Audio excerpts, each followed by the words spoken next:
Hey guys, welcome back to today's video. Today is Thursday, August 21st, 2025, and today we are going to be talking about the state of Arizona, the governor's race, and a highly competitive House election that's set to take place in the 2026 midterm elections. Republican David Schwikert, who comes from Arizona's 1st district, a toss-up district that has been won by the GOP in the past few election cycles, is now considering a run for governor in the 2026 race, essentially vacating his seat and running for higher office in the state that already has a very competitive and crowded Republican primary. Now, a big reason why Schwikert is considering running for governor in the state of Arizona is because it seems as if there have been prominent Arizona Republicans who are concerned with the current field of candidates in the Arizona governor's race.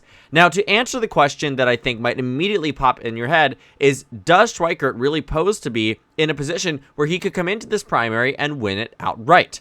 My answer: probably not. But there certainly are concerns from the GOP when it comes down to their potential nominees in the 2026 race. Both of the two contenders here that are in the front-runner position, Andy Biggs and Karen Taylor Robson, have been co-endorsed by Donald Trump, meaning there is no major endorsement from the president on either side here, but both of them represent a more fringe and more extreme version of the Republican Party that I'm not thoroughly convinced can win this governor election, especially in a Democratic wave year. Now, Karen Taylor Robson seems to have fallen far from grace insofar that she has really pivoted towards the right in a tremendous manner in a way that really does not benefit her electorally in the general election to any degree. In the 2022 governor's race, Karen Taylor Robson ran for governor against Kari Lake. She was sort of the foil here in the Republican primary. She was endorsed by many of the traditional, more moderate Republicans, people like Governor Doug Ducey, incumbent governor of Arizona at the time, endorsed Karen Taylor Robson. Vice President Mike Pence endorsed Karen Taylor Robson. Speaker Newt Gingrich endorsed Karen Taylor Robson. She had represented what many people saw as the McCain and Romney era of Republican that was running as a more principled and moderate conservative in the state of Arizona that typically had done very well in the state.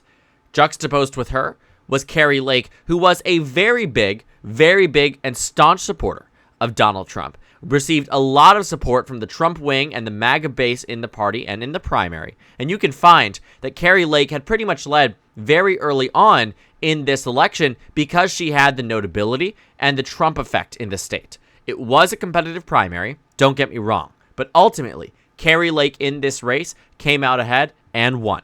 But she lost in the general election when Karen Taylor Robson may not have lost. When you take a look at what some of the data tells us, especially in this election, you're going to find that Katie Hobbs was never even meant to win this governor's race in particular, but Karen Taylor Robson probably would have been in a better position.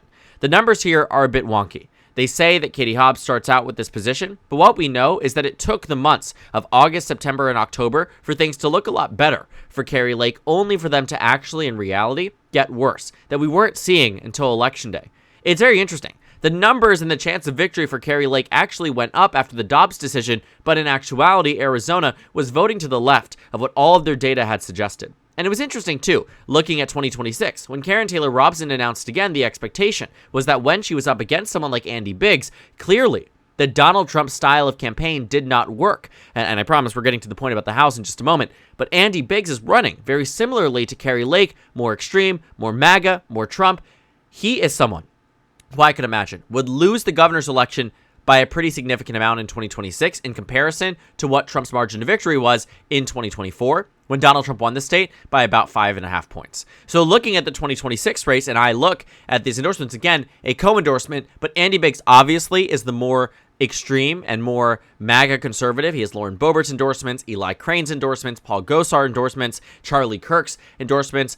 These are pretty big names. Karen Taylor Robson, on the other hand, has some people. Sarah Huckabee Sanders, sure. But Pete Ricketts, right? Not super extreme, not super MAGA. And you don't really have that many names in the state endorsing Karen Taylor Robson. Andy Biggs, massive advantage here. But both of these two candidates, I think because of their hard pivot, Karen Taylor Robson is not this more principled and moderate conservative, which is why she's not reeling in many of the same endorsements she did 4 years ago, or 3 years ago. We're looking at a very different version of Karen Taylor Robson and an Andy Biggs who comes into this not in a great position. The data doesn't put either of them in a strong position. It doesn't put either of them at a point where I would say, coming out of the race, that either of them are on track for victory. I think Katie Hobbs starts out as the favorite, and David Schwikert knows that. as someone who has been able to win in a swing district in the state of Arizona, this first district in 2022, faced off a very competitive challenger, won by about a point. In 2024, won his re-election by about 4 points in that state. In 2020, was in a close race, won by 4 points. In 2018, was able to hold on, right? So this is someone who, despite Democratic waves and Democratic strong years in 2022 and 2024, not phenomenal years for Democrats by any metric, but competitive nonetheless, and he was able to come out ahead.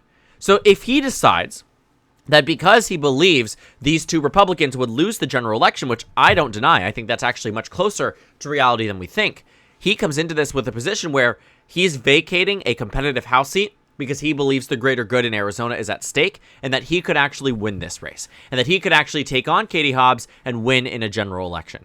And whether or not that is true, I don't think he'd get far in a Republican primary. But more often than not, candidates decide that they want to run for positions because they believe they can win, even if the data presented to them says that they cannot. But my takeaway isn't that Schwikert really adds anything to the Republican primary. I think he runs in the primary, gets third place, and then he's out of office. The House position is arguably a much better position for the House Republicans because he knows how to win in a toss-up district. This first district in particular has been uniquely sneaky for the Democratic Party. Because Republicans, or for the, I guess for the Democratic Party, but also for the Republicans, because it's one that Republicans have traditionally, been able to do quite well in this state. And when you think about what happens in the general election, it's a very close race. It goes back and forth, but Republicans have come out ahead. In 2026, I'm not convinced that the GOP would hold on to this seat. But they'd obviously do a lot better with an incumbent than with that one. In the 2018 midterms, a big reason why Democrats had such a notable victory across numerous districts was a lot of them had retirements. A lot of Republicans felt that under this current Trump administration, Trump won then, that there wasn't going to be enough support for them to win re-election in districts that arguably should have been more traditionally conservative. When I think about some of these massive changes and the, overturning, a lot of the Republicans that decided not to run for re-election all decided to either run for higher office, run for another office, or just retire entirely.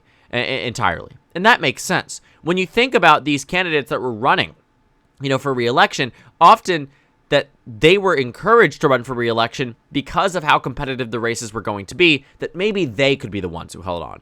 For instance, in Kentucky, Andy Barr won in 2018 against Amy McGrath by about 3.2%.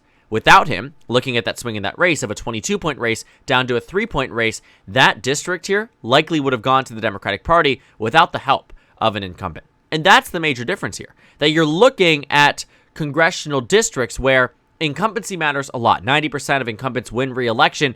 Without Schwikert in the first district of Arizona, Democrats almost immediately become the favorites in that race, especially given the national dynamics at hand. Because Arizona's first district voted to the left of how this state actually voted. Right? When you think about where it was in 2020, that was not the case. In 2020, Arizona at large was voting for Biden. Sure, by a fraction of a percent, but voting for Biden nonetheless. In 2024, Donald Trump was winning the state of Arizona by 5, but Schwikert was winning by just 4. Despite 2022, when he outpaced Katie Hobbs and Mark Kelly, winning in a district where the rest of the state voted to the left of his district, now the first district is trending in a direction that's all positive for the Democratic Party. And it reminds me a lot of when Zach Nunn, an Iowa representative who represented Iowa's 3rd district, still represents that district, who ran for re-election in 2024 and won by 4 points in this district. In 2022, a very close race when he got elected to Congress, but 2 years later, Democrats largely, did not win. And so you're finding that Iowa's 3rd was a district that in 2024, despite Trump winning Iowa by 13 points, the 3rd district went to Zach Nunn by about 4. So then he floated the idea that he was going to run for governor. He was going to vacate his competitive House seat and run for governor because he felt he was the most electable Republican. But then Donald Trump called him up and said, absolutely not. We need you in the House because you only won your reelect by about 3 points, 4 points. And districts with much more massive margins have been swung in favor of the Democratic Party under Trump's first presidency, and the White House knew that. That rather than waste a run on a governor bid that might not come to fruition, instead run for House and give Republicans that much more of a fighting chance in the 3rd district. And so he listened. He backed down and decided that he was not running for governor anymore. Now, Schwikert, I'm not as convinced, will be talked to by Donald Trump and talked down out of running for governor. Because these House Republicans have seen this happen to their colleagues and yet still float the idea that they want to run for higher office.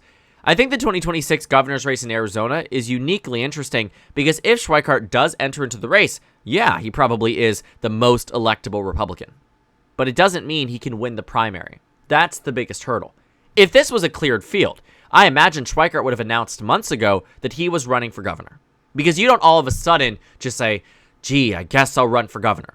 It's a big deal. Rather than running in your district, which the infrastructure has been set up, you have state and you have local offices across the district, you have an embedded name, you have a lot easier of a pathway to run for re-election in your district rather than statewide.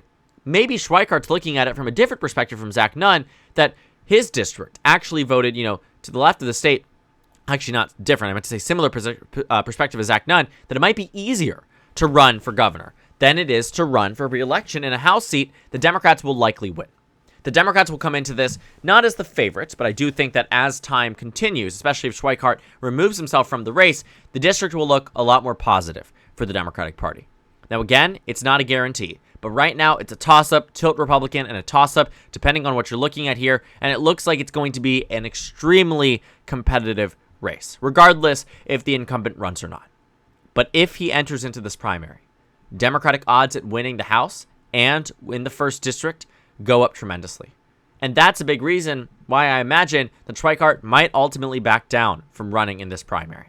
I mean, someone who considers themselves, right, a campaign consultant for Schwikert, going to the press and saying that several prominent Republicans have said that he should run because they're concerned with the current field of candidates, saying that Schwikert is expected to make a decision by the end of the month. These are the things you tell the press to get feelers out there. Politicians often do things like this because they want to see, okay, how is the public going to react? How is the AZ GOP going to react? How is Donald Trump in his White House going to react to a decision like this? Because the NRCC, they know this race is competitive. They've been tracking the 2026 races in Arizona because it's not just the 1st district that was competitive and that's on the radar for Democrats. Democrats are targeting Arizona's 2nd. They're targeting Arizona's 8th. They're targeting Arizona's 6th. They're targeting Arizona's 1st because if Democrats get a 2018 style year, all you have to do is shift the margin from what was, again, national Trump won by about 1.5 points. Democrats won in 2018 by 8.4%, roughly a 10-point swing. A 10-point swing would give Democrats 6 seats in the House of Representatives out of Arizona, and Republicans just 3. And the 1st district to go would be the 2nd, and the next would be the 1st, not the 2nd. Siskamani's district, and then the 1st. These would be the districts to go, and they would be very solid flips, likely for the Democratic Party. And that leaves Abe Hamadeh's district up for grabs if Democrats just slightly overperform the 2018 metrics. Now, there's no guarantee that 2018 happens, but I'm sure the Arizona Republicans remember what happened to them from the 2016 election to the 2018 election, which was Democrats were locking down in a district that Martha McSally won by 14. 2 years later, was going to the Democrats by 10. A 24-point swing in 2 years. A 24-point swing in 2 years. And the districts that were drawn originally to be vote sinks, arguably for the GOP, you're going to find right here, districts like the 6th and districts like the 8th, you're going to find that 2 years later were won by 10 points. Schwikert went from a 24-point margin down to a 10-point margin. He himself has experienced a 14-point swing from a Trump presidential win to a Democratic wave, which if replicated in 2024, Schwikert in or out, loses this race. But ultimately, considering a run for governor, I think, speaks more about his fear of losing re-election and believing that an Arizona statewide race might be more viable than in his own district that has voted for him for a decade, and that we're looking at this because Republicans know that their governor's race is not in a great position and that anybody might be better than Karen Taylor Robson or Andy Biggs. The big question is that with Donald Trump endorsing both of the opponents, does David Schwikert have any chance? Chances are probably not, but it looks like his time in politics might be coming to an end regardless of what he decides to run for. So thank you guys so much for watching this video. Make sure to comment down suggestions below. Subscribe on the left if you haven't already, and check out the Instagram and Twitter. At the top left of the screen, there's also a Discord server. Bottom left of the screen, there's also a Discord server for you to go ahead and join. On the screen, there's a video for you to watch, and then a playlist for my 2026 House election analysis videos. Again, thank you guys so much for watching, and I will see you all later today.